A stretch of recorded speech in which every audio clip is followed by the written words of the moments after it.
In the energy quadrant today, natural gas fell over 1% on its lows, came back a little bit later in the day as we had the EIA report show a build of 92 billion cubic feet. That was the high end of expectations from analysts. Analysts were looking for anywhere from 76 to 92 billion cubic feet of a build. So it was the high end of expectations, but it was much larger than the 5-year average of 47 billion cubic feet in excess inventories for this time of the year. That's the 5-year average for the report that we get this time of year. Now, this modestly improved the inventory deficit, which has been going on for quite some time. It was over 450 billion cubic feet. It is now down to about 369 billion cubic feet in terms of demand versus supply.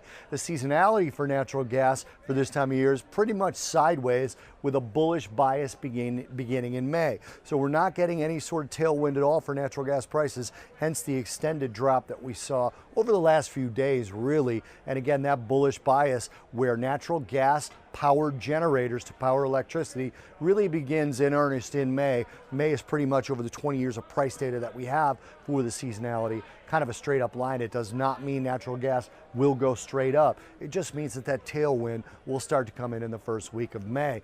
And the weather is not helping either. Demand is expected to be low through Friday and then moderate at best for the rest of the year. We're looking at pleasantly mild temperatures across the U.S. We're going to get a little bit of a cold front in the Midwest in the early part of next week, but then it's going to ramp back up to warmer temperatures as we get into the later part of next week. Again, but not warm enough to jack that demand up any higher than low to moderate for about the next week.